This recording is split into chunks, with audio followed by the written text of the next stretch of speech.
ഞാൻ നല്ലതല്ലാത്ത ആളുകളുടെ കൂട്ടത്തിലായിരുന്നു. പക്ഷെ എനിക്കൊരു തെറ്റും സംഭവിച്ചില്ല.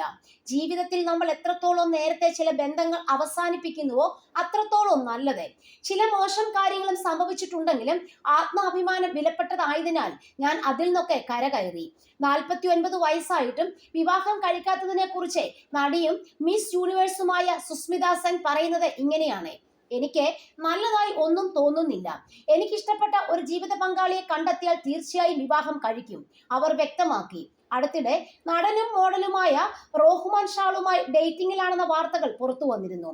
ഇരുവരുടെ നിരവധി ഫോട്ടോകളും വീഡിയോകളും സോഷ്യൽ മീഡിയയിൽ വൈറലാവുകയും ചെയ്തു. എന്നാൽ റോഹ്മാൻ അത് നിഷേധിക്കുകയായിരുന്നു. സുസ്മിത സെന്നിനൊപ്പം പരിപാടികളിൽ ഞാൻ പങ്കെടുക്കുന്നത് ഒരു സുഹൃത്ത് എന്ന നിലയിൽ മാത്രമാണ്. അവരോടൊപ്പം സമയം ചെലവഴിക്കുന്നത് ഞാൻ ആസ്വദിക്കുന്നുണ്ട്. എന്നാൽ അത് വിവാഹത്തിലേക്ക് എത്താവുന്ന പ്രണയമല്ല എന്ന് അദ്ദേഹം വ്യക്തമാക്കിയതോടെ സുസ്മിതയും അത് ശരിവെച്ചു. സുദീർഘമായ കരിയറിൽ സുസ്മിതയുടെ പേര് ഒട്ടേറെ സെലിബ്രിറ്റികളുമായി ബന്ധപ്പെട്ട് ഉയർന്നു വന്നിരുന്നു. പക്ഷെ അതൊന്നും വിവാഹത്തിലേക്ക് എത്തിയില്ല. ബോളിവുഡിൽ ശ്രദ്ധിക്കപ്പെട്ട കാലത്തെ സംവിധായകൻ വിക്രം ഭട്ടുമായി ബന്ധപ്പെട്ടും റിപ്പോർട്ടുകൾ ഉണ്ടായിരുന്നു.